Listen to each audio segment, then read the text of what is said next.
I'm kissing Rachel. I know, I'm her. They were 6 friends who became family. Are you all really nervous? Terrified. And then a phenomenon. This is the best job we could ever have. Tonight, the night before their final show, we say farewell to friends. It's just been a great run. And the people who brought them to life. Thought Chandler was the gay character of the show. Sometimes I wish I was a lesbian. Did I say that out loud? They became our friends, and we watched their stars rise.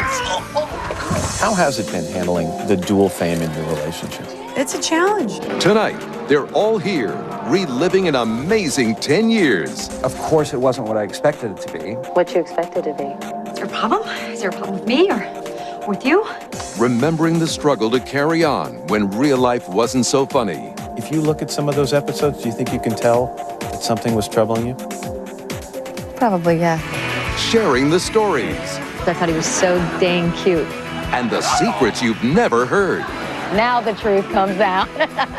Katie Couric and Matt Lauer bring us A Farewell to Friends, a Dateline special.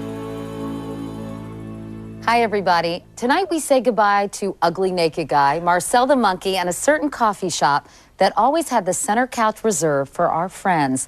More than that, we say goodbye to 6 unforgettable people who were there whenever we needed a good laugh or sometimes a good cry. Tonight we will talk to the cast of Friends, relive some classic moments, and go behind the scenes one last time. But first, there was a very real chance we wouldn't be celebrating this show at all. 10 years ago, TV executives didn't think that Friends was a sure bet. Could they have been any more wrong? God, that is good TV.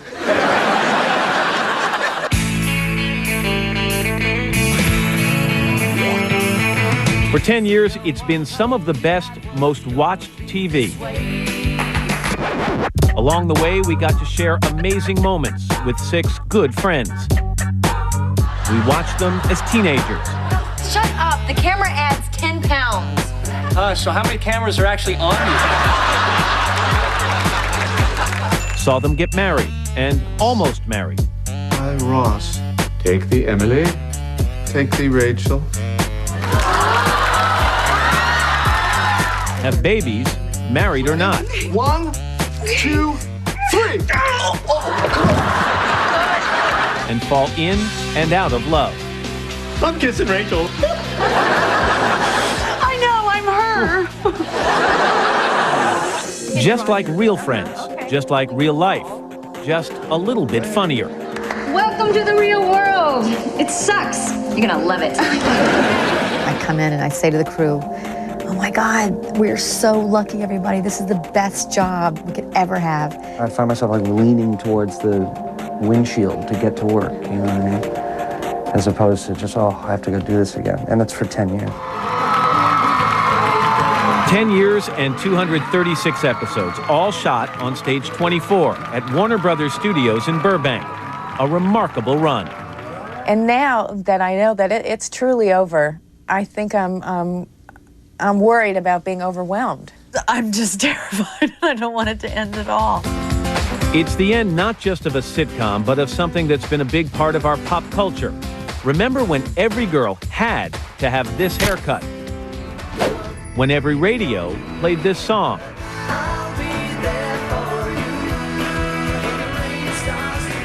Embarrassed, they were very nice boobies. And now, nearly everyone delivers a punchline just like Chandler Bing. I mean, that's it. I mean, mittens are nice. Okay, Rock.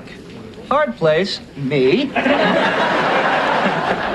There are 5 people who I've really grown to really love. We were like 6 pieces of a puzzle that just felt like, okay, this works. Shut up! Shut Cut it out! Me. I've never wanted you more. Sure, we take all this for granted now, but as you're about to see, 10 years ago, Friends was almost a very different kind of show. So there was an element of panic, I think, that, oh my God, now what?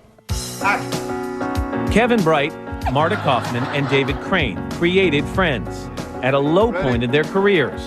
A sitcom of theirs, Family Album, had just been canceled by CBS. The future seemed very uncertain.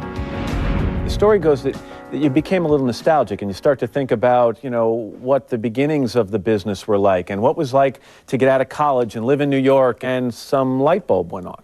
And we were looking at that time where the future was more of a question mark. Maybe because that's what we were feeling in that moment, but looking at that question mark and going, well, that's interesting. Everybody knows that feeling. Out of that feeling came this 7-page pitch in December of 1993 for a show then called Insomnia Cafe. NBC bought the idea, but as Kaufman and Crane began to write the pilot script for a show now titled Friends Like Us, some early plans started to shift. The biggest, a love story pitched to NBC that never made it to the screen. Initially, we thought the big love interest was Joey Monica. This was before we'd written the script. This is when we were just pitching the series. They just seemed like the most sexual of the characters. We didn't know when we pitched the show about the idea of Ross and Rachel. That was something we discovered as we were writing it. More changes came with casting. Producers wanted Courtney Cox for the role of Rachel, but she said no. She wanted to play Monica. Did it take long for you to agree with her? She had this cheery up energy, and we thought, well, that's not how we envisioned Monica. And then she came in and did it, and we went, huh. She got the role, and then Matt LeBlanc put a different spin on Joey when he auditioned. When we wrote it, I don't think we realized that Joey was dim, and that was going to be a major source of comedy, and that he had heart. Yeah. Matt LeBlanc says that he thought the script sucked. Yeah, You know what? I'm sorry, Matt. I didn't mean to say that. I'm sorry. I slipped. I slipped. That was a pure slip of the tongue. We didn't want him. You didn't want him? They pushed Shoved it down our throats. This was the network's. Yes. Oh, So, yeah. Hey. One favor we had to do for them. Yeah, thanks for coming to our party. Later, we'll hear more from the cast about how they got their jobs.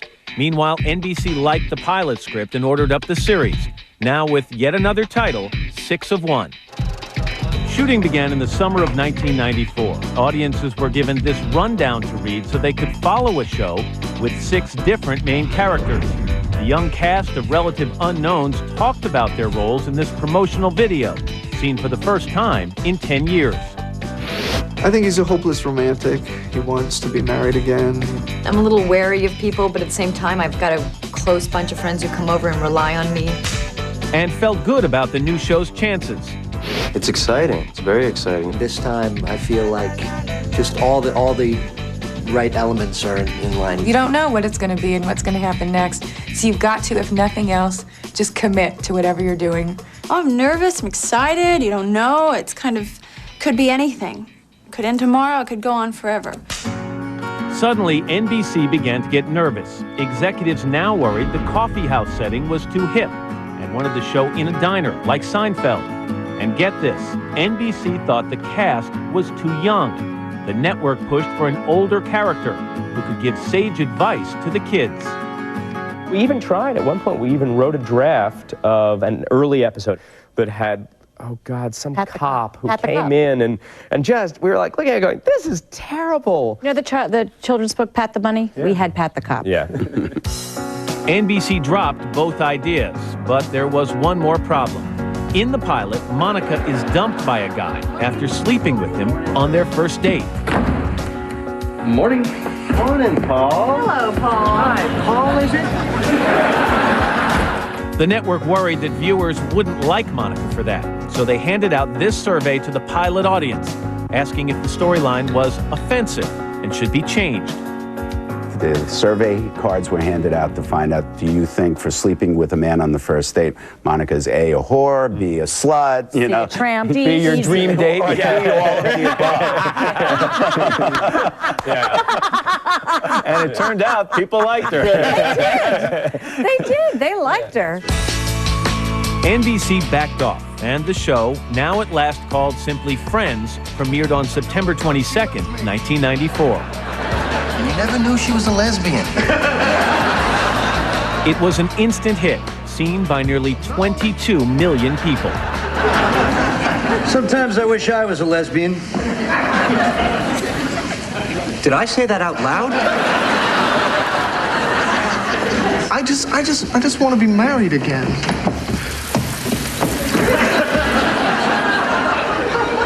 And I just want $1 million. Now Friends is about to go out the way it came in, on top of the comedy heap. The magic was there from the very beginning. The real trick was that it kept going for so long. Let me read you from the original treatment, the pitch, okay? It's about sex, love, relationship, careers, a time in your life when everything's possible, and it's about friendship, because when you're single and in the city, your friends are your family.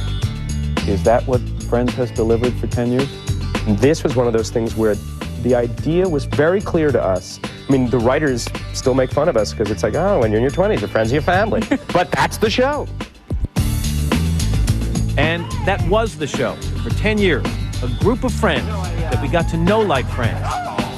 Throughout our program tonight, we'll tell you some things you may not know about Ross, Phoebe, Joey, Monica, Chandler, and Rachel, and the people who brought them to life, as we say goodbye to Friends. Coming up, can he leave Ross Geller behind? It would be nice to play somebody polar opposite. Yeah. You know, who wasn't lovable, neurotic, and geeky, but who was... psychotic, lovable, and geeky. Yeah. David Schwimmer on Life Beyond Friends. Plus, throughout our show, some scenes we missed.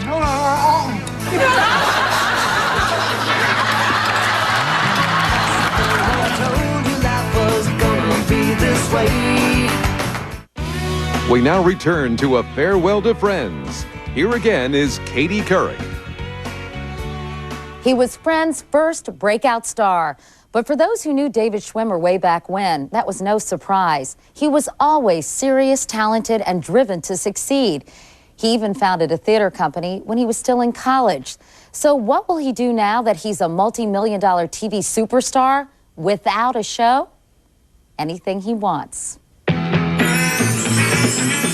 Yeah, for some reason, there's no fear for me. I'm not at all afraid. I'm more excited than anything. I mean, it's just been a great run, you know, and I think all of us feel like we've reached our time to move on. He played the geek who somehow got the girl. For David Schwimmer, playing the romantically challenged Ross wasn't much of a stretch, and the producers knew it. He was the first of the Friends to be cast. Your character, Ross, was the first one really written as part of the ensemble with you in mind, as a lovable, neurotic geek. Yeah. What did you say? Gee, I'm so flattered. Yeah, I was like, that's me. You had no problems with that?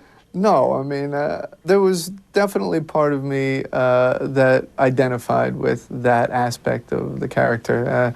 The neurotic, kind of lovable loser. And if you see pictures of me in high school, especially, 12, 13, 14 years old, I mean, you'll completely understand why. It's hard for me to believe, because I look at you now, you look very GQ. You got product in your hair. You look very stylish. Well, it's about 35 surgeries. Like I had a baby face, like, no hair on my chest, but for some reason I had like a little mustache, I was like, this is great. Braces, headgear, mustache, overweight, I was a lady killer. You were a total stud. So even the camera guy's laughing. Yeah, laugh away, laugh it up. David might have found it funny if he hadn't been growing up in the mecca of physical perfection, Beverly Hills, California. His parents were both lawyers. His mom even handled Roseanne's first divorce.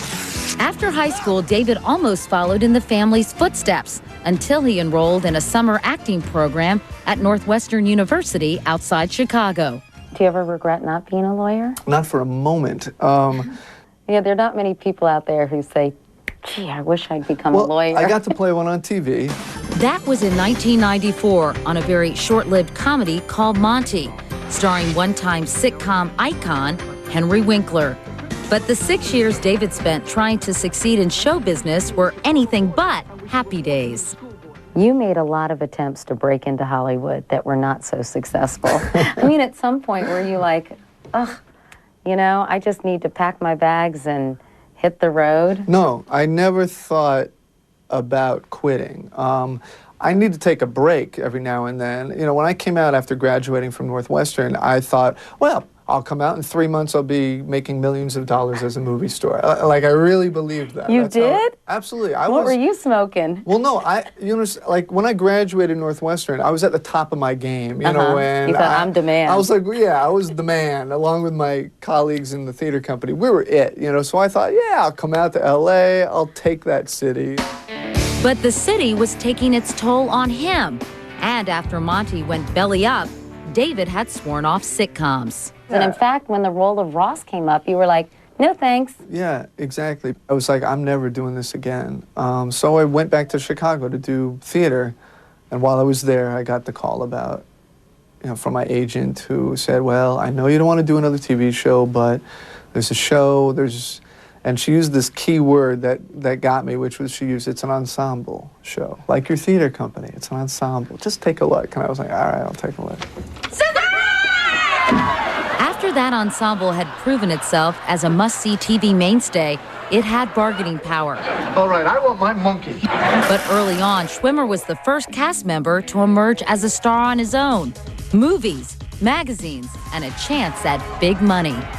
It was made clear to me that I could go back in and renegotiate for a higher salary than some of the other actors on the show. And it was at that point that I just thought, well, that's ridiculous because all of us are showing up for the same amount of work, for the same amount, everyone's giving 100%. It's an ensemble show, and we all decided, look, let's just be paid equally, no matter what. Let's all try to get as much as we can, but we're all here doing the same amount of work, and we're all equals, so let's do this together.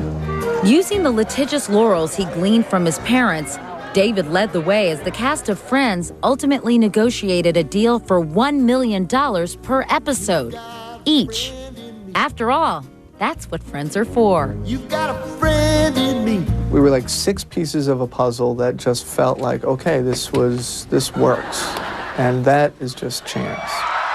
From the top. But as they like to say in Hollywood, what he really wants to do is direct. Action. David's already been at the helm for 9 episodes of Friends, a smattering of independent films, and rumor has it he's already signed on to direct an episode of the Friends spinoff, Joey, for his pal Matt LeBlanc. Of course, at 37, he won't rule out taking another acting gig if the right one comes along. Do you worry about always being typecast as Ross? Sure. Do you ever think you should call up Henry Winkler and say? You know, I think of Henry. Then I think, you know, Woody Harrelson on Cheers. After that, he did one movie, Natural Born Killers, in which he played, you know, a psychotic murderer that just allowed people to imagine him in another light. And I think for some people, it's just the opportunity to demonstrate range. Are you itching to play a psychotic killer, perhaps? I'm not itching to play a psychotic killer. I think I'm certainly open to it. Yeah, but, I was going to say it would be nice to play somebody polar opposite. Yeah. You know, who wasn't lovable, neurotic, and geeky, but who was, I don't know. Psychotic, lovable, and geeky.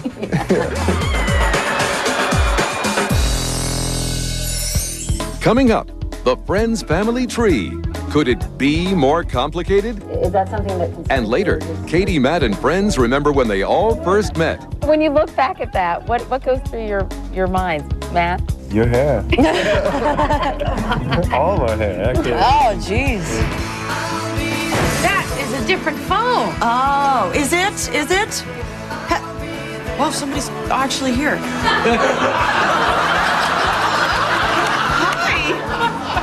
Let me call you right back. I'm doing a scene.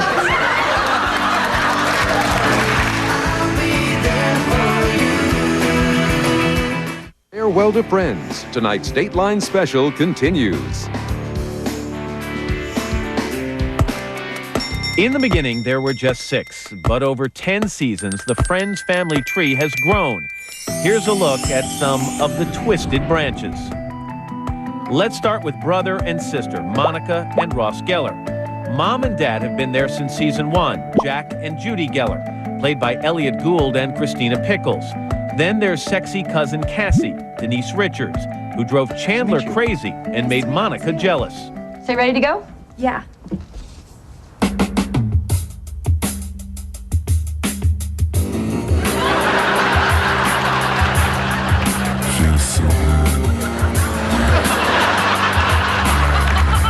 Chandler? I'll be right with you. In season 7, Monica married Chandler Bing. This season, they're adopting a baby. You okay? Yeah, it's just weird, you know? It's like, hi, I'm Chandler. May I have the human growing inside you? Things get a little more complicated on the Ross Geller side. There's ex-wife number 1, Carol, and Carol's lesbian wife, Susan, and Ben, the boy Carol had with Ross, but raises with Susan. Don't forget Emily, Ross's ex-wife number 2, and Emma, the daughter he had with Rachel. She married Ross in Vegas, but got a quickie divorce. Hello, Mrs. Ross. Look at you, Mr. Rachel! Wait, okay. We've also met Rachel's mom and dad, Marlo Thomas and Ron Liebman, as Sandra and Leonard Green. In season 6, they cut off all money to Rachel's little sister Jill, played by Reese Witherspoon. So she moved to New York and briefly dated Ross. This season, Rachel's other sister Amy, Christina Applegate, babysat for little Emma and pierced the baby's ears. Ta-da! You pierced her ears? Doesn't it make her nose look smaller? That's enough to make Phoebe's family life seem pretty simple. Just a few seasons ago, she rediscovered her dad, Frank, played by Bob Balaban, and then found out her real mother was a woman named Phoebe Sr., guest star Terry Garr. You walked out on me, and I'm gonna do the same to you. Wait. Okay. I don't ever want to see you again. Where's my purse? There's also Phoebe's famous twin sister, Ursula, the waitress, and half-brother Frank Jr. He and his wife Alice used Phoebe as a surrogate mom. They had triplets, Leslie, Chandler, and Frank Jr. Jr. Phoebe also has an ex-husband, Duncan, and this final season, a new husband, Mike. I now pronounce you husband and wife.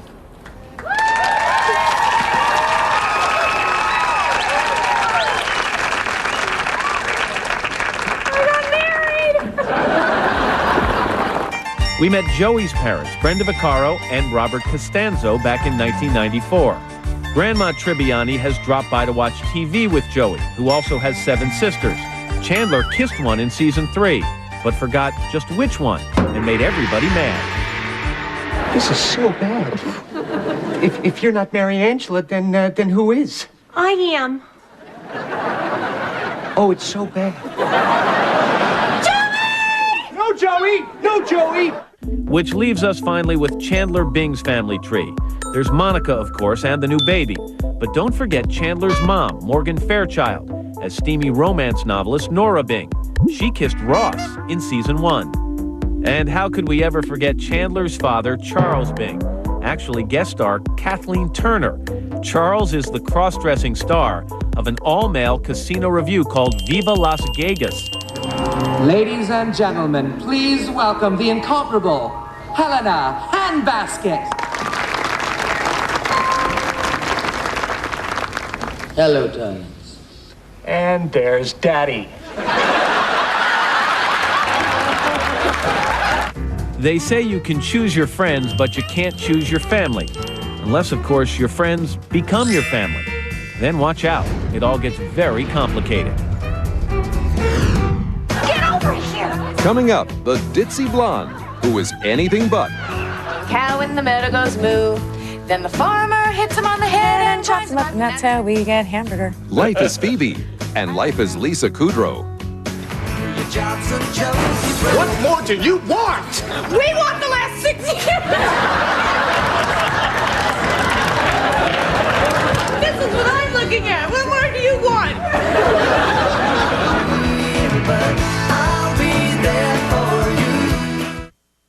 She's the graduate of an exclusive college, and her big dream was to go into medical research. That doesn't sound anything like Phoebe Buffay, but that is Lisa Kudrow. There are lots of surprises in her past, but the biggest surprise for Lisa is the life she lives today. I was not a class clown type. I would do it when it was appropriate, you know. I would take a play production class where we could write sketches. And at slumber parties, I was a riot. And those were my gigs. Smelly cat, what are they feeding you? Everybody! Smelly She's cat. the somewhat musical, somewhat spaced out member of the gang. Oh, I knew something had to be wrong because my fingernails did not grow at all yesterday. And for Lisa Kudrow, playing Phoebe Buffet has been quite a ride. Can you describe at all what it was like to take that ride? That initial kind of launch? To me, it felt a lot like being on a roller coaster and you're making that climb. I've spent a lot of time bracing myself for the drop. And there hasn't really been a drop for the show, or for me personally. Has anybody seen my engagement ring? Yeah, it's beautiful. Still, it's been an unusual trip to the top for Lisa. Okay, now I'm gonna kick some ass! For a long time, being an actress was the last thing on her mind. Her dad was a neurologist in LA, and Lisa wanted to follow in his footsteps. So, what was your view on acting as you were a young girl? Oh, I didn't think much of it. I thought, you know, actors are riffraff.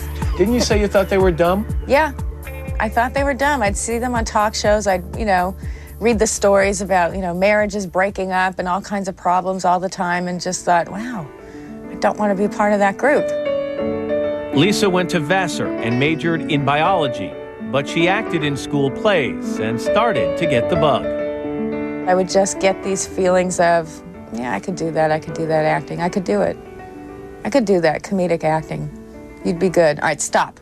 These are just like this little argument in my head. All right, but stop. Go back to school and be a person that you could, you know, have some respect for.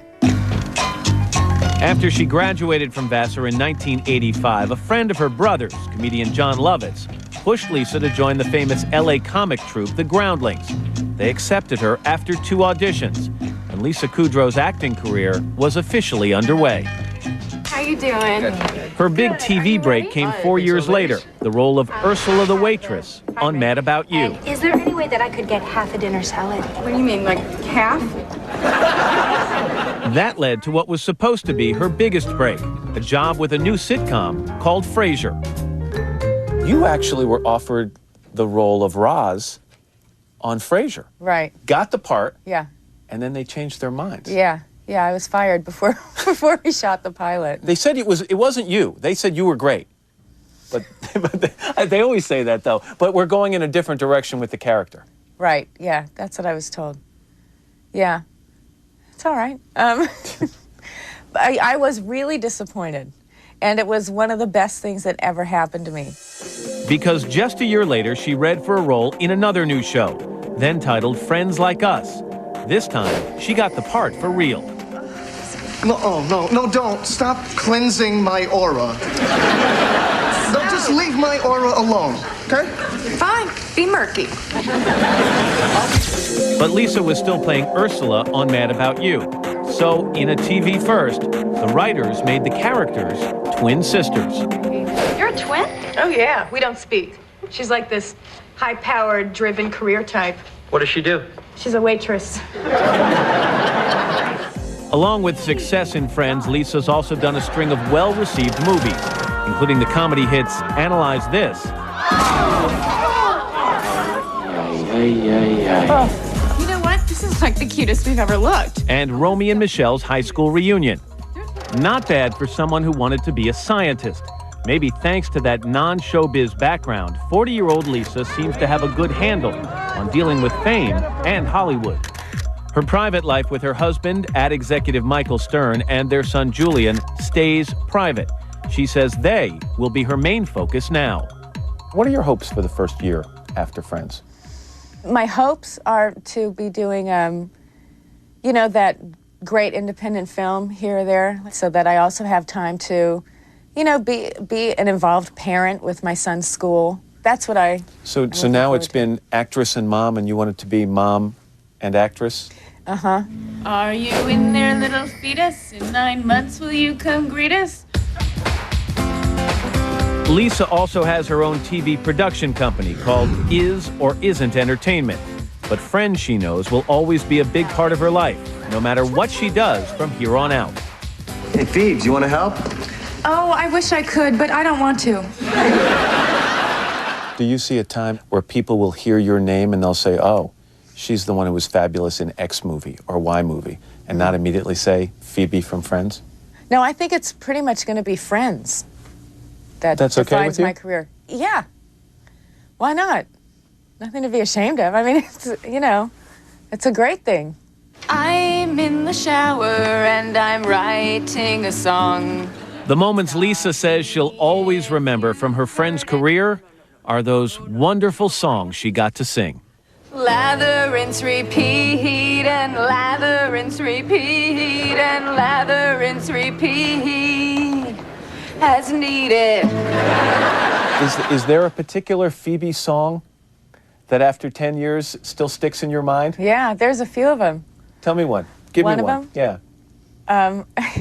The cow in the meadow goes moo. Oh, the cow in the meadow goes moo. Oh, no, that's not it. Wait. Oh, yeah, that's it. I'm sorry. How does it go from there? Oh, the cow in the meadow goes moo. Oh, the cow in the meadow goes moo. Then the farmer knocks him on the head and chops him up, and that's how we get hamburgers. I like that one. So you hum that to your son? Is that I the did one? sing it to him once, and he was, all right. He had nightmares for 3 weeks. Coming up, Katie goes behind the scenes. And later, the stars recall their favorite moments. The one with all the poker. The one with the black guy. When our farewell to Friends continues. A Farewell to Friends, our Dateline special continues. It looked like a 6th-floor walk-up, but it was really just 2 steps off the studio floor. Monica's apartment started as number 5 and one day turned to 20. Just some of the many secrets known to the army of people backstage at Friends. They gave the character style, some funky bachelor pads, and some very trendy threads. Lisa Kudrow sent me off on a tour of the scene behind the scenes at Friends. So here we are, Lisa. Yes. Where it all began, where it will all soon end. This is where we do our group huddle, by the way. You do? Yeah. Call them superstitious, but for a decade, the cast would huddle up for a little backstage bonding before they'd film each week's show. No crew or cameras allowed. So what do you say in your group huddle, or is it top secret? Like, It's you the top woman? secret. No, it's a great show, and it's going to be good, and it's just a moment to connect with each of us, and we each have a moment, and then we go out. And then you put your hands on top of each other No, and go, woo! No, the guys have an extra something. I don't know what it is. Not tickling. I'm doing like a tickle, mine, but it's not. They do like. Yeah, no, they don't. I don't know. Like, yeah, I guess it's like, I don't know. I think you're going to take me to wardrobe. Yeah, I'll take you to wardrobe. Okay.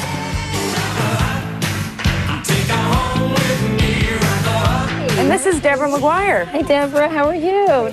Talk about a dream job. A lot of clothes in here. A clothes horse could go crazy in here. This is Jennifer's wardrobe that we set for the week. Deborah McGuire's been dressing up the cast of Friends since day one. In the beginning, I made a lot of the clothes, most of the clothes. You did? Yeah. And her trendy threads helped set the 20-somethings fashion agenda for a decade. But are those Uggs? Those are Uggs. Those are sort of fancy Uggs. They're fancy You can't Uggs. find them on the website. No, You can't they're find gone. them. I've got a good connection. Do you? Yeah. Do you like my shoes, by the way? On my next stop, I took those 5 flights of steps like they were nothing. Jeez. Why did you make this apartment on the 5th floor after all? It's Hi, amazing how are who you meet in the stairwell. Welcome to our house in New York. And our you're apartment. John? I'm John Schaffner, production designer. Nice to see you, John. John Schaffner modeled Monica's apartment after his own when he lived in New York, so it was old hat when the studio gave him a shoestring budget. Well, I mean, it's a walk-up. It did belong to Monica's grandmother, rent control, you know. New York, New York. There used to be a wall right here. You see, these are the old beams. Right. And But this a designer's work is never done. The downside is Schaffner would typically have less than a week to build new sets like this English wedding suite or this Vegas casino. The upside is he gets a peek at the script before anyone else, even the one for that coveted final episode. Tell us. I'm in a situation Do you know now how where the show's going to end? there's going to be a beautiful view out of one of the windows in a hotel room. Woo! How exciting. Come on. But once the sets are built, someone's got to decorate them. Lots of tchotchkes. Lots of tchotchkes. Enter Greg Grande, set decorator extraordinaire, the guy who kept Joey comfy. Oh, yeah, that's the stuff. Made Monica meticulous. Look at this pottery barn. And in one episode, made Phoebe flip. Oh my God, this is where you got all our stuff? Pottery barn, oh my God! For all 236 episodes, Grande's job was to fill every frame, even this one. That actually was a mistake. It was a picture frame, and found it at a craft fair, and that broke. So I told my crew, why don't you try it on the peephole? And it became, you know, a whole thing. But perhaps the best job belongs to this guy, and he's aptly named the best boy. This is Paul Swain. Paul, who'd have thunk it? You have become famous for a very funny reason, haven't you? Well, I don't know if I've actually received fame over it, but... Well, your work has become famous. Yeah, let's put it that way. It definitely gets noticed. Swain's in charge of this playful prop, Joey's Magnadoodle. We have a camera right over here that's looking straight down the pike, and generally you carry the people in the door, and there it is. You guys! So it would, therefore, it would always get coverage. Hi, Chandler. Hey. He's made sure there's been a different doodle every week. And believe it or not, Friends fanatics actually notice. When Friends may or may not have come back last year, they were looking for hidden meanings being given through the Magnadoodle. Is it going to come back? Is it going to be a 10th season? These people need a hobby. You want to try Magnadoodle? Well, you want to do one? Okay. I don't know. I don't know what to do. Do Matt Lauer, a bust of Matt. Here's his little jacket, collar, tie, his nose. I'm going to pay for that. Coming up, Joey, the lovable stud, moving on to his own show. Think you're going to have any guest shots from any Friends cast members? I would love it. What about you? You want to come be on the show? Sure. Matt LeBlanc, flying solo. I got it, Rach, okay? Let's start sailing. And I want to go over there to that boatload of girls. Oh, okay. Is that what you want to do? I don't want to go, yoo-hoo! But she didn't tell you when the world was brought down to your knees.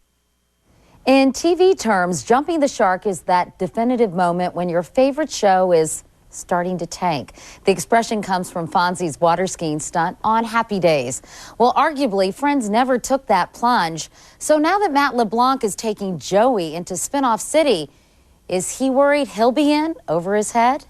Sunday, Monday, happy days. I loved it when Fonzie jumped the shark. I don't know. I was like, oh, I hope he makes it. You know, I was little, but I bought the whole thing. I'm a sucker. I'll kick that door in if you give me a little sugar. There's one in every group. All right, now remember, something this big and long is going to be very difficult to maneuver. Fortunately, I have a lot of experience in that area. The oversexed, undereducated hunk. I got 2 words for you. Threesome. Joey Tribbiani is a man of very few words. Oh. And even fewer thoughts. Turns out I don't have as many thoughts as you think. But he's always had a lot of heart. And this fall, Joey will be dropping everything and heading out west to jumpstart his acting career. Fortunately for Matt LeBlanc, he can relate. I was in, the construction game. That's what everybody in my neighborhood did. Everybody had some type of, trade. That's what you did. He graduated from high school in Newton, Massachusetts with a union card in one hand and a hammer in the other. And after briefly studying construction technology in college, Matt took a friend's advice and pointed his pickup and his pecs toward the Big Apple. First, it's such a lame story. It's very Joey, the story, actually. So I went to New York to see about modeling and realized I was just way too short. So, you need to be a big, tall guy. How tall are you? I'm like, 5'8", 5'10" and a half, maybe. I don't know. yeah, which really means 5'8". Yeah, no, I'm 5'10" Okay. and a half. Okay, sorry. Men and their height. Yeah. It's funny, isn't it? Yeah. Well, Swimmer and Perry are both taller than me. They're both like an inch or two taller than me, so I've had this short complex for 10 years now, so it's a sensitive subject. Okay, I'm sorry. But his charm and good looks more than made up for his stunted growth. In fact, they not only got him work, they got him room and board. Legend has it, Matt, that you seduced a couple of flight attendants and convinced them to take you in. Is this true? God, where'd you get all this stuff? I went into the Matt LeBlanc archives. I answered an ad in the Village Voice. I hope they see this. This will be funny. I answered an ad in the Village Voice, you know, looking for a roommate, and it was these two English stewardesses that flew for Saudi Arabian, of all airlines, Saudi Arabian Airlines. And they shared one bedroom, and there's the other bedroom for rent. And I told them I had this $3,000, right? I told them I was a trust fund kid and money wasn't. I just absolutely bull blanked my way into it. He didn't need sweet talk to get gigs. Pretty soon, everyone from Coca-Cola to Fruit and Fiber came a-calling. That was a cool part of my life. I was doing commercial auditions during the day and working in a restaurant at night. What restaurant? Fat Burger. There's one in New York. And I think I single-handedly put it out of business. Yeah. Little did he know he'd be working with condiments again when he got his big break. This Heinz ketchup commercial. Hot dog, please. Hey, mustard on that or what? No thanks. Could you reenact it for me today? It was that one, there's a guy up on the roof, it was me, and he had the bottle and put on the edge of the roof, took the cap off and put a brick on, and then ran down the stairs and took his time and everything, slid down the railing and got a hot dog at the hot dog stand and kind of like held it behind my back, and the ketchup pours so slowly and it's so thick and delicious, huh? Maybe I Makes do me part want two, some a sequel. right I'm now. looking for a sequel now. Yeah. And it just would land on the hot dog, bite, wink at the girl, and it was nice. Yeah, it ran for like 4 years and Wow. paid my rent for 4 years. It was great. That led to his first TV series for CBS, TV 101. So shut up before I stomp your face. But TV 101 never made it to TV 102 and was canceled after 18 weeks. So what was life like after that show bombed? A lot of free time. Did the whole struggling actor thing, building a background for Joey, you know. And tell me how the whole Friends thing came to you. Got the call about an audition for a show to play this Italian actor, kind of chauvinist, womanizer guy. And, you know, I said, well, okay, I know a bunch of guys like that. You know a bunch of guys like exactly. that? I know a bunch. I knew a couple, you know, in passing. You like this woman, right? Well, yeah. You want to see her again, right? Sure. Well, if you can't talk dirty to me, how are you going to talk dirty to her? Now tell me you want to caress my butt. Why do you think Joey's character was so appealing to people? You know, why do you think he was so likable? I mean, he's not the sharpest tool in the shed, he's not. Matt. I think he's an innocent, you know. I think he's really, you know, he's one of those, he just really believes in what he believes in, you know, and he kind of wears his heart on his sleeve, he doesn't lie. He's just a, you know, front to back, top to bottom, a good guy. Rolling. Joey, the only Friends spinoff, will keep 36-year-old Matt LeBlanc in character for the foreseeable future. Good thing, since he has an ever-expanding family to support. Matt and his wife, Melissa McKnight, were married 1 year ago this week. She has 2 children from a previous marriage, and just this past February, Matt and Melissa welcomed their first child, Marina Pearl. And Matt says the best thing about knowing he'll be back here working on Stage 24 every day is knowing where he'll be going every night. I really like the half-hour comedy, I really do. You know, I know people that are in movies all the time, and they, you know, they don't see their families as much, and it takes its toll over time, and I don't want to be one of those families. I want to sleep in my own bed every night. I want to, you know, help the kids with the homework, and I like that. That's fun. Of course, if any other friends feel like dropping by the Joey set, well, that's fine by him. If your friends are there, then everything's alright. Think you're going to have any guest shots from any Friends cast members? I would love it. What about you? You want to come be on the show? Sure. Not a reporter, though. We'll change it up. Okay, good. A stripper. Yeah, that works for me. So how is the red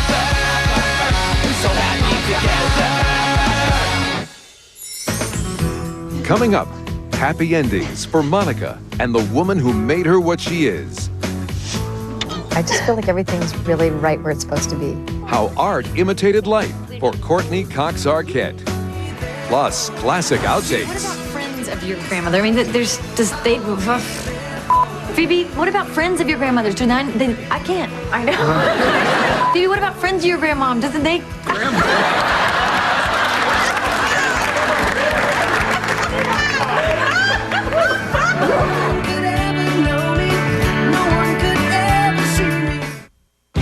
A Farewell to Friends continues. Here again is Matt Lauer. When Friends debuted 10 years ago, Courtney Cox Arquette was the only well-known star. She'd done commercials, a TV series, and of course, that famous music video with the boss. Courtney knew all about fame, but she didn't know how close her real life and her friends' TV life would turn out to be. I'm much more of a realist, and I'm really practical. I'm the kind of person that still to this day, like, calls my business manager and says, okay, if it were all to end today, how many months do I have to live? Say you're sorry! No! For 10 years, Monica Geller has been the tough and practical den mother on Friends, the one who had to be the best at just about everything. You're the best. No, you're the best. I am the best. She's been the perfect fit for Courtney Cox, though, as you'll see in a minute, maybe a little too perfect. When you started to think about becoming an actor, did you have dreams of being Lucy or Meryl Streep? I mean, did you want to do comedy or did you want to do drama? That's interesting. I would probably say I identified more with drama. Which is I'm a really emotional, sensitive person. And I'm really family-minded, and I'm the youngest of 4 kids, and I have 9 stepbrothers and sisters, and I don't know. I just feel really, I love drama. I just really do. Courtney grew up with all that family in Birmingham, Alabama. She studied architecture, not acting, in college. But then this self-described practical person took a shot. She moved to New York, got into modeling, and soon starred in commercials, like this one for Noxzema. And when my skin looks better, I feel better about everything. It's that simple. Soon, she was making advertising history. I'm the first girl to say the word period on television. Does your life change once a month because of your period? It was this ad for Tampax in 1984, the first national commercial to use the word period. Okay, first of all, you do a commercial, and what you want is a national commercial, because that's what pays. That gives you like $20,000 for the year or something. Remember, there's a feeling with Tampax. It can actually change the way you feel about your period. But is it the good news, the bad news? Good news is it's a national ad. The bad news is it's for Tampax, yeah. But it did get her noticed. A short time later, she was starring in this hit Bruce Springsteen video.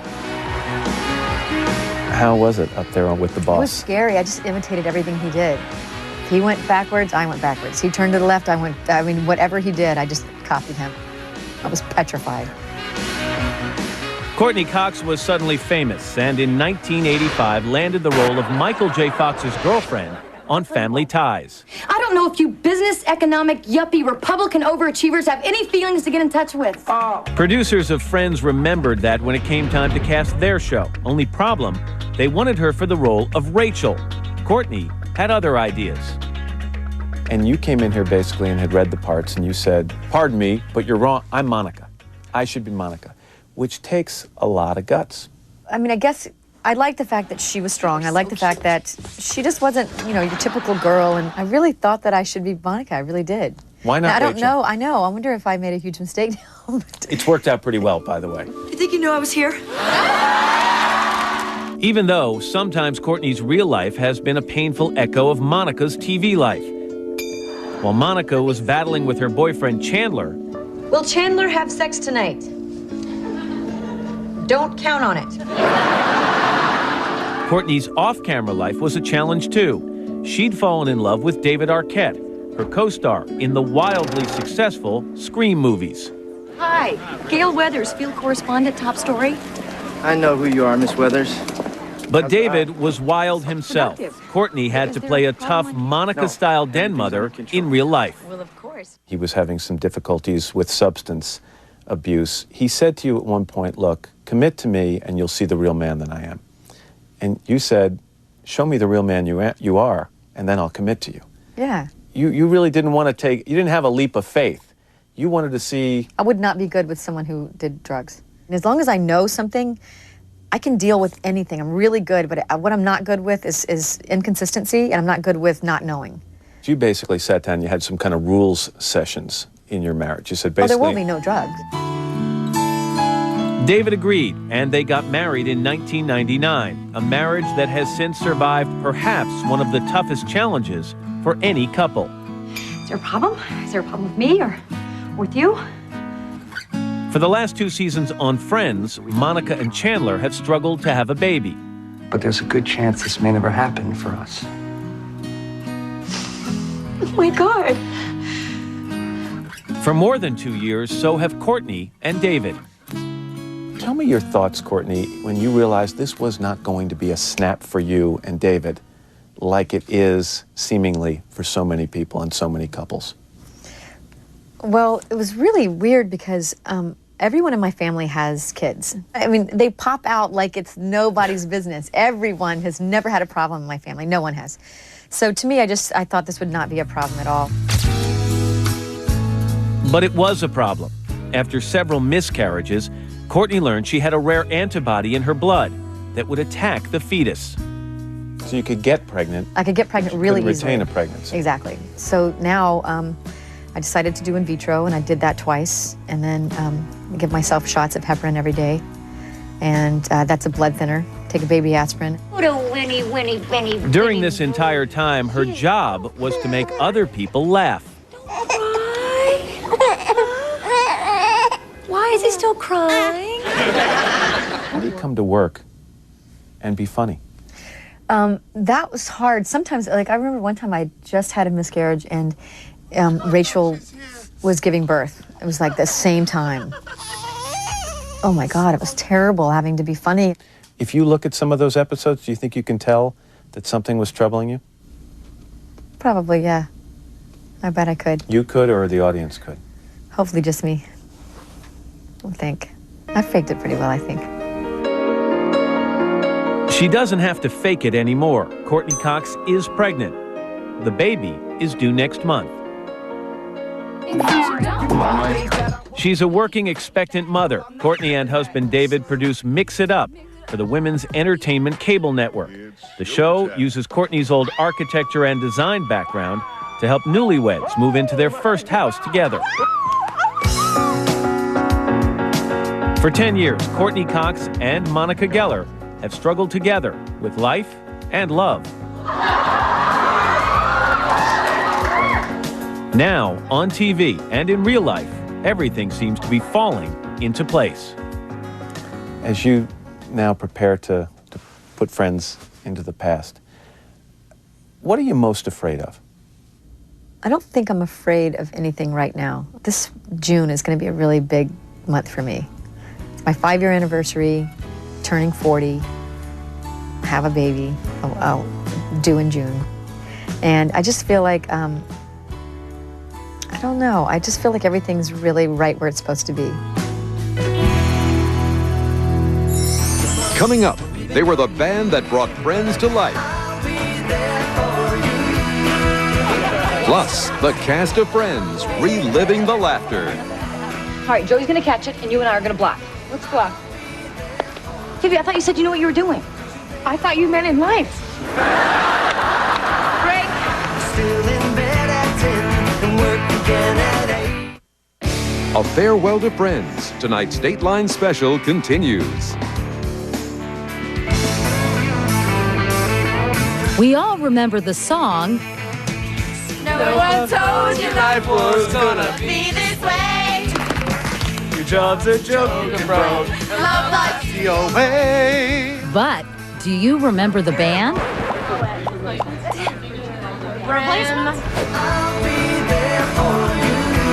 The Rembrandts first began ushering in Thursday nights 10 years ago with their power pop anthem, I'll Be There For You. So where exactly have they been? We just spent 2 years on the road, you know, in I'll Be There For You land. And we were there for everyone, I might add. But lest you think the Rembrandts were a one-hit wonder, take a look back to 1990, 4 years before Friends, when Danny Wilde and Phil Solem were already on a roll, thanks to their top 20 hit, Just the Way It Is, Baby. That's just the way it is, baby. Action. They had recorded 2 more CDs by the time Kevin Bright, the creator of a soon-to-be-seen sitcom, tapped them for a theme song. I remember scrambling trying to write the ultimate theme song. It's the end of the world as we know it. We were given a pilot of the show, and I think the temp track in there was the REM End of the World as We Know It. And Yeah, they so they go, want here's something like that. It's like you're always stuck in second. I'll Be There For You put the Rembrandts in high gear. The song became a sensation, staying at #1 for 8 weeks. We went from who to what? Danny and Phil suddenly had more friends than they knew how to handle. But their mega-selling success was short-lived. And within 2 years, the Rembrandts were DOA. There were points that, I mean, you know, I can't lie to you, that Phil and I felt like, well, wait, what about all our other music, you know? It's a song that's put us over the top, and it's a phenomenon, you know? It's basically transcended everything else we've done, and you know, looking back, I think it's really a great thing, you know? Put the kids through college, too, I might add.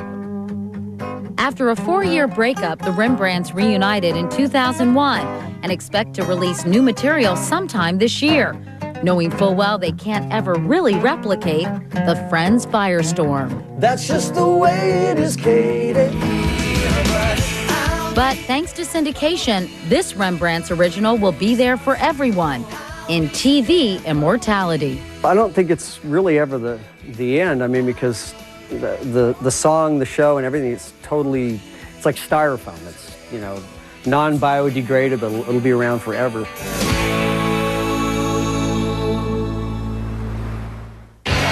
Coming up, the road to stardom. Think it's easy? I did a pilot called LAX-24, which was about baggage handlers. And I was wearing a futuristic shirt and sorting out aliens' luggage.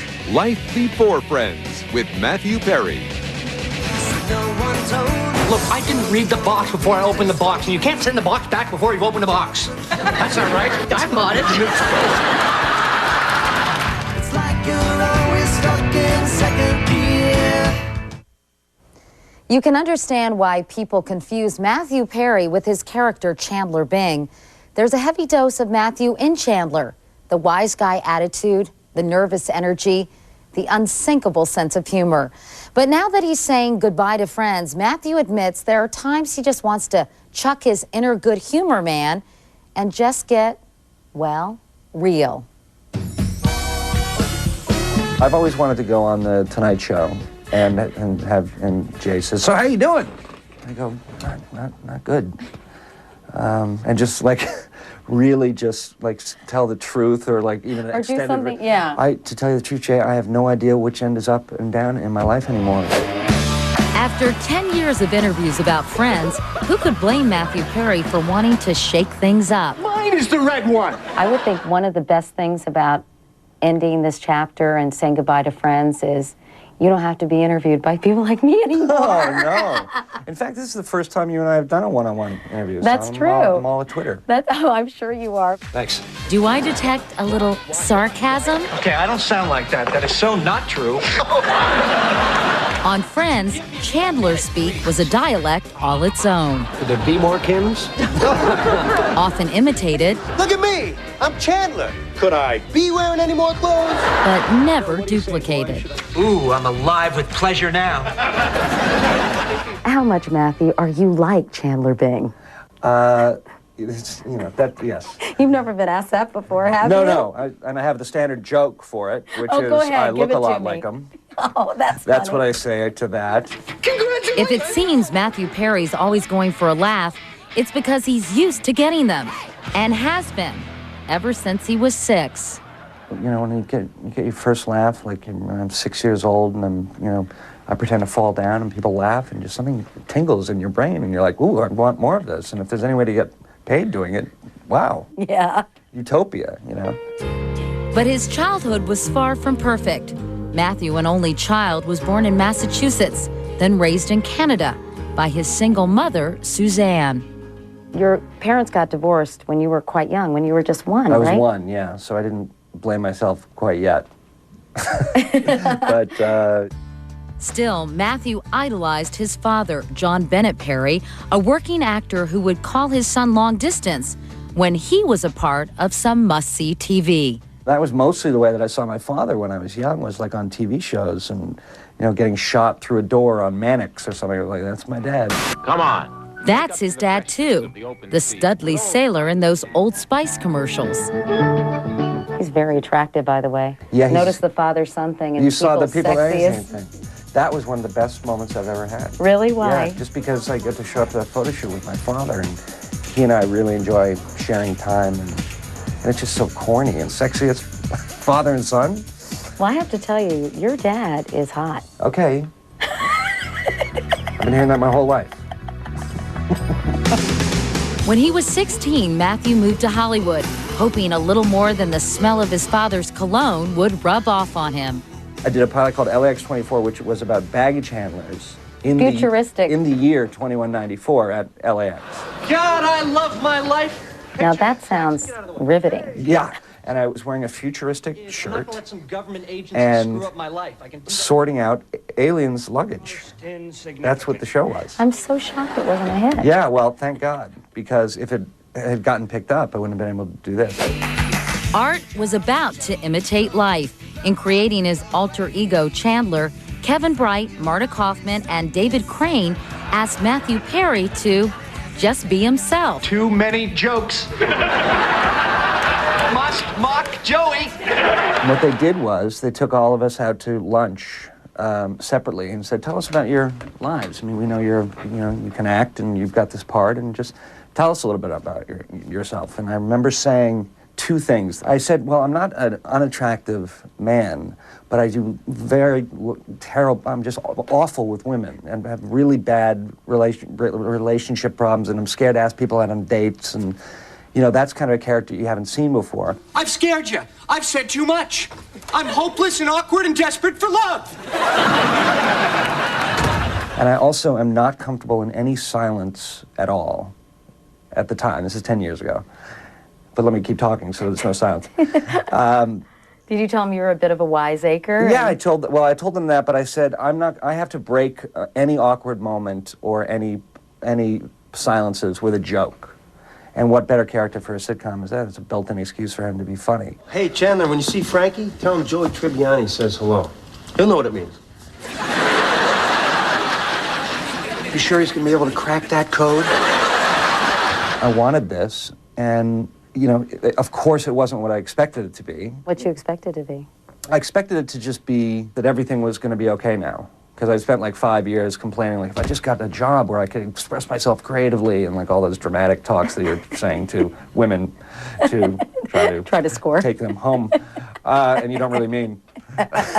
No. And then I got it, and then for about 8 months, I was just thrilled. Like I would go to like the Beverly Center and like walk around and like, yep, see if anybody. Yep.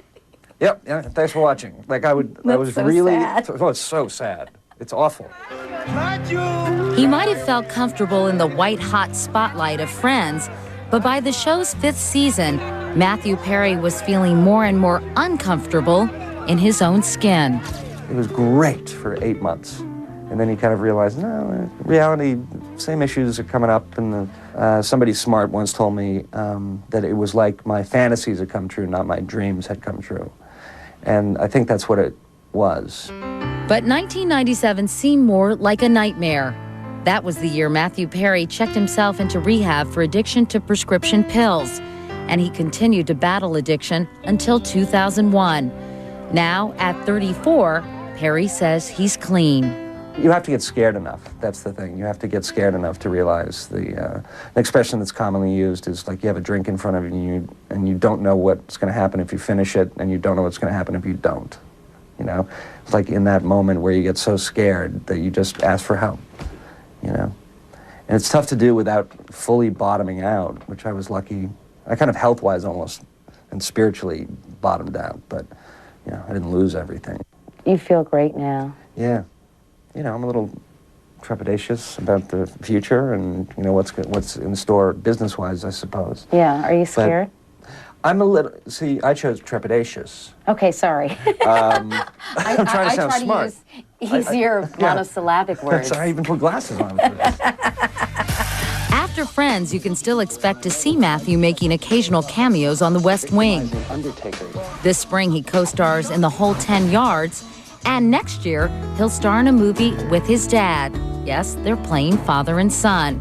But if Matthew Perry is still trepidatious, here's why. I've had 3 auditions in the last 10 years and gotten none of them. So well, I think I'm your resume is a little more impressive now than it was then. This was during Friends, and they're like, no, thanks. I was just like, but people bring me soup where I work. Like, what do you mean? You say no to me? Nobody says no to me here. People bring me soup. Coming up, with Friends coming to an end, what will Jennifer Aniston do with her free time? I've see as much of the world as I can before I have a child. So much for free time. All right, well, I'll see if they can cancel it. Or maybe they can just put eyes on the hoochies and we'll say that it's... All right, well, I'll see if... All right, well, I'll just see if they can cancel it. Or maybe they can just... It's funny. I can't wait for you to hear it. We're stuck in second gear. A Farewell to Friends continues. She was raised around actors, but nothing prepared her for this. The role of Rachel turned Jennifer Aniston into one of the most famous faces around. There were times when she wanted no more of that fame or that role. But now, as Friends comes to a close, Jennifer says she's changed her mind. I do know that funny was always good. It made everybody laugh. There was nothing wrong with those moments coming up. Come on, Ross, let's go have sex.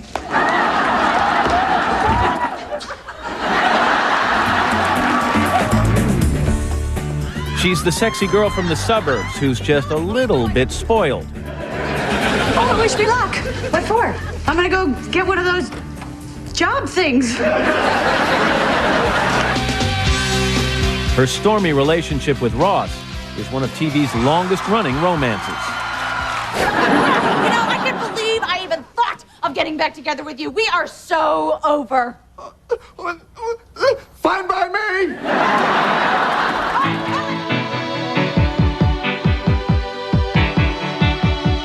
Over 10 seasons, Rachel Green has become America's sweetheart, and so has Jennifer Aniston, propelling her into a level of fame few ever reach.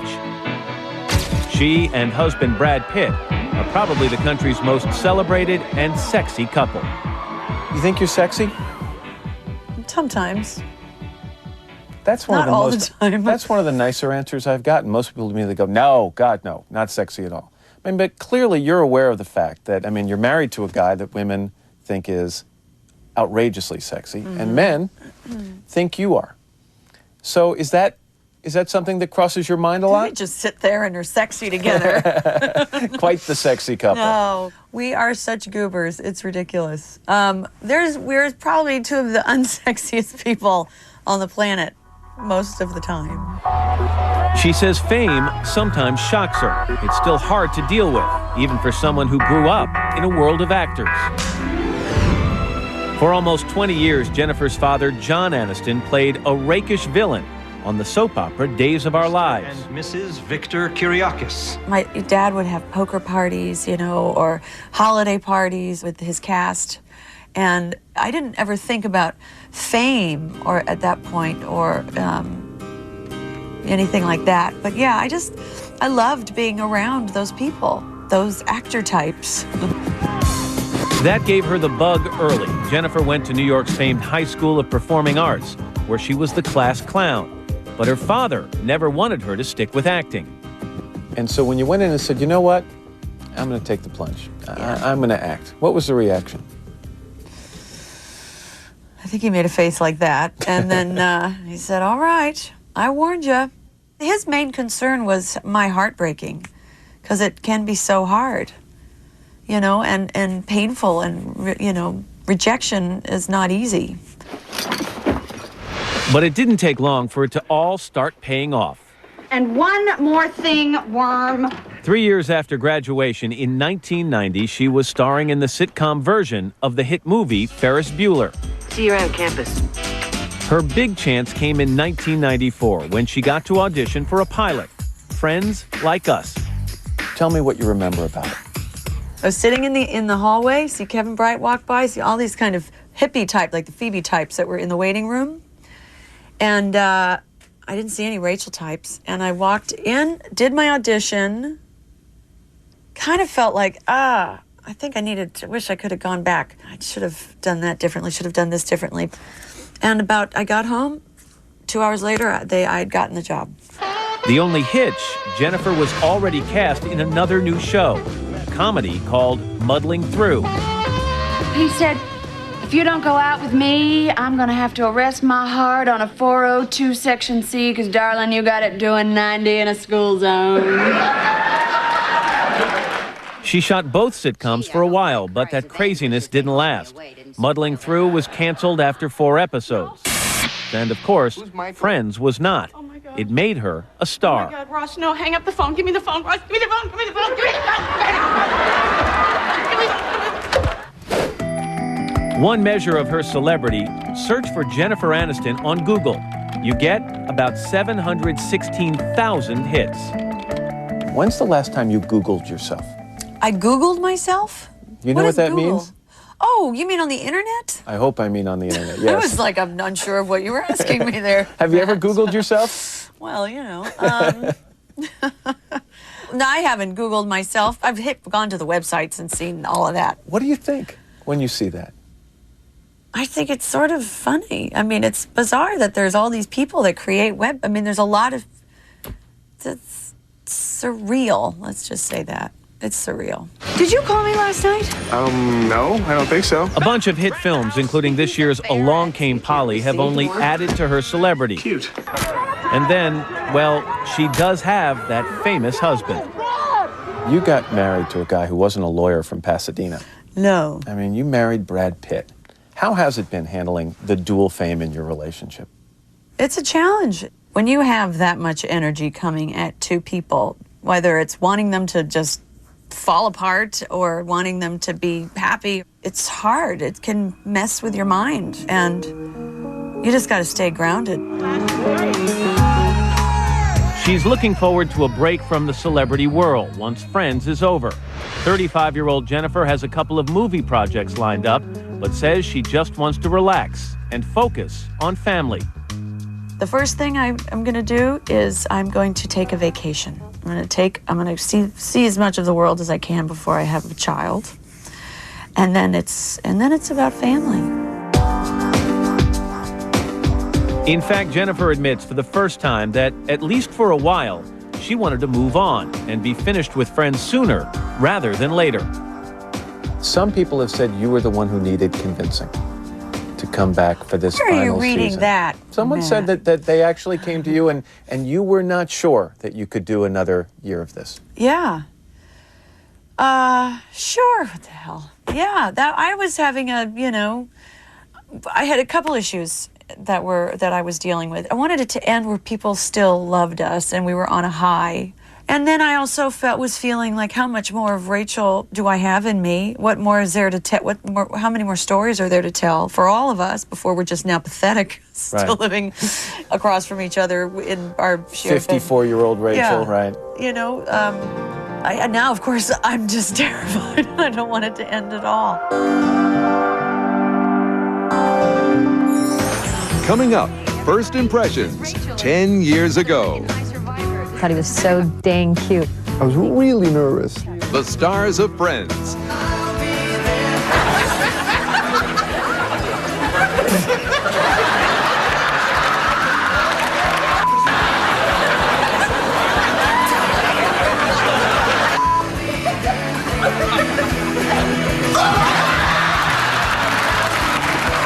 classic moment that didn't air. Next, the star's favorite moments.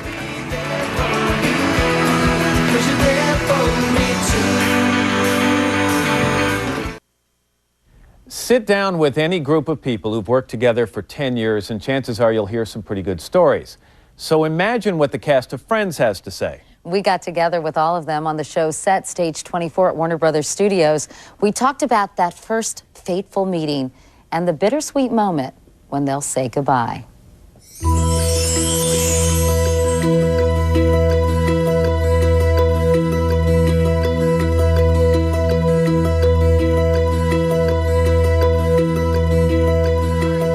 We all got together in a comfortable, familiar spot, the living room of Monica's apartment. Through the Today Show, Matt and I have charted the cast and their careers from the very beginning. So that's where we started. It was back in 1994. The Today Show was doing a morning on the set of ER, and somebody suggested we mosey over to the next studio and talk to these young kids who were doing a new show called Friends. To refresh your memory and to remind us how bad my past hairstyles have been. We've got a little clip from that show, so let's take a look. You guys are having a good time, huh? Do you worry about staying power? I mean, I would think that getting there is one thing, and just worrying that you're going to be a flash in the pan success. Is that something that concerns you, or are you just sort of enjoying things as they are right now? Enjoying things, absolutely, but the work is important. You can't sort of get lazy and sort of sit back and say, hey, we're a hit, we're going to be fine. You got to keep up the momentum. Up the momentum and keep up the goods. Anybody? Yeah, exactly. That's key. Anybody going to get together, like romantically? Oh, right. What other news do you have for us? I'll talk to you during the commercial. Oh, you and me? Yeah. Anyway. Wow. How bizarre was that? Slightly disturbing. I mean, her hair. Seriously. Isn't that weird? I know, man. It was weird. Can we move on? But when you look back at that, what goes through your minds, Matt? Your hair. All of our hair, actually. Oh, jeez. Crazy hair. Let's talk about first day together. All right, you all come together first time. Was it a table read? Was that the first time you all saw each other? Well, I remember meeting Jennifer and at the before the table read. We met at the when you read for the network. With Maddie. Yeah, the three of us, right? And I just remember thinking that Jennifer was so friendly and warm, and it was just nice to. She's just not competitive at all, just really sweet. And I had read with him, and I really wanted him to get the part because I thought he was so dang cute. When I first heard at the table reading and I heard everybody do their part, it was really fun. It was, oh my God, that's how it should sound. That's great. And for me, the biggest shock was Chandler, Matthew Perry doing Chandler. Because that's not how I read the script and I thought Chandler was the gay character of the show. And your point? Yeah. David, what do you remember about that first day? I had a similar, I think, response. I thought I was gay too. I was really nervous that day. I remember being really nervous. Were you all really nervous? Terrified. Don't drop the ball. That was the whole thing, because the script was so great. They didn't drop the ball. Friends was an instant hit, and the young cast became real friends, on and off stage. Soon they bonded even more when they agreed to negotiate their contracts with the studio together as a group, a TV first. Not having that hanging over our heads that, oh, so-and-so is getting paid that much more than I am. I don't think we're the type, anyway, that would resent, but, you know, you never know. And so I think absolutely that did help. A lot has been made over the years, and you've said it a bunch of times, that if during the course of the run of the show, if one of you had said enough, that probably would have spelled the end of the show. In year 5, if Matthew had come, Courtney, and said, you know what, folks, I've got another priority. I'm going to go off. Do you really think the show would have come to an end? No. I know. Hard answer for you. No, Matthew, what did you say? He said no. Did you I volunteered that she wouldn't care if I was on the show. But you would have gone on, wouldn't you have? Well, I think that, to tell you the truth, they made it kind of clear that they would do the show with 4 of us and not all 6. I think I remember hearing that during negotiations and stuff. And I don't know if I guess that's just the truth. They could have done it with 4 friends. But they stuck together in talks with the studio. Their salaries grew from a reported $22,000 an episode in the first season to $1 million an episode this year. No matter what the paycheck, they did 236 shows over 10 seasons. We all have our favorites. The cast does too. Maybe it's like trying to pick the best meal you ever had, and maybe it's too hard to do, but does one episode stand out for you all? Lisa, you're at least saying yes. Yeah, I have one. Good. I'm happy that I can remember one. But I loved, and I didn't have much to do in that episode or with this part of it, but when the guys and the girls had this contest for who won this apartment. Oh, yeah. The lightning round begins. Stop it. Now, what was Monica's nickname when she was a field hockey goalie? Big fat goalie. Correct. I like whenever we're doing competitive things. I liked Thanksgiving episode when we play football. Phoebe, you know what you're doing, right? Yeah. Okay. All right, Joey's gonna catch it, and you and I are gonna block. What's block? Phoebe, I thought you said you knew what you were doing.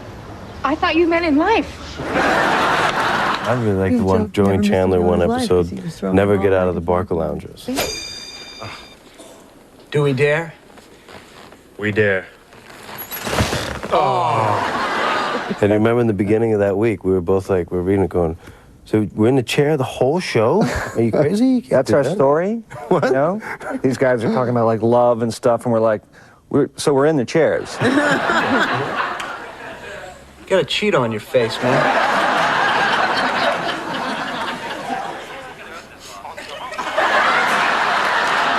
I like the episodes when it's all six of us in a room pretty much together. And one that comes to mind is the one with all the poker. Okay, so at this point, the dealer... All right, you know, we got it. Let's play for real, all right? High stakes, big bucks. Now, you sure Phoebe just threw away 2 jacks because they didn't look happy? The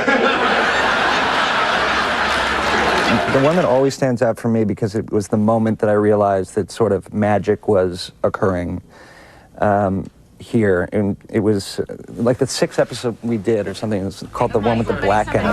I'll go. Okay. Okay, senior year of college on a pool table. Ooh, that's my sister. Okay. My weirdest place would have to be the women's room on the 2nd floor of the New York City Public Library. Oh my God. What were you doing in a library? Hey, Phoebes, what about you? Oh, Milwaukee. It's just, wow, this is magic. This is actually really what we all set out to try to do. And that's the first time I had that feeling.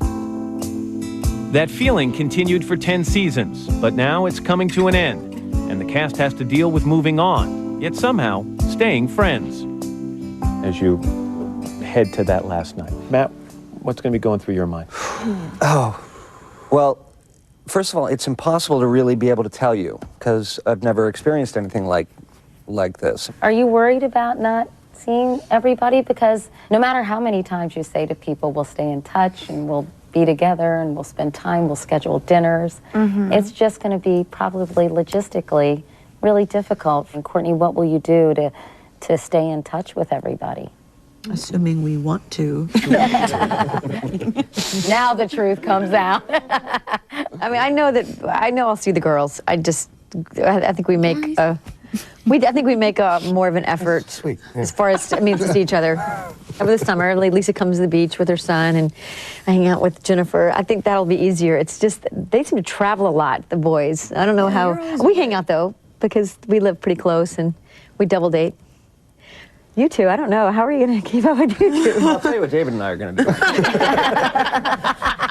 You're going to be going to the beach together. Yeah. All great sitcoms are usually about one big theme. MASH was about war. Seinfeld was about, well, nothing. For Friends, we read from something the cast had never seen before. That original pitch, written by the show's creators back in 1993. It's about sex, love, relationship, careers, a time in your life when everything's possible, which is really exciting and really scary. It's about searching for love and commitment and security and the fear of love and commitment and security. It's about friendship because when you're young and single in the city, your friends are your family. God, they're good. And That's what I was going to say. I'd have bought that. Audiences bought it too. very happily. And for a decade, these friends have been like family. Goodbye, baby. I hope your heart's not broken. Don't forget me. Yes, I was outspoken. You were with me all the time. I'll be with you one day.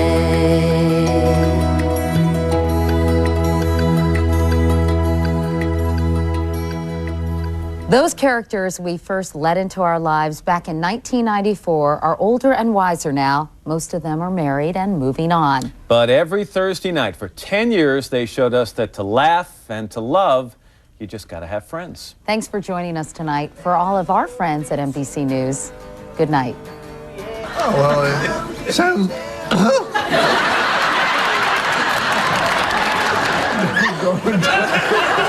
You can see more outtakes on the latest releases of Friends on DVD.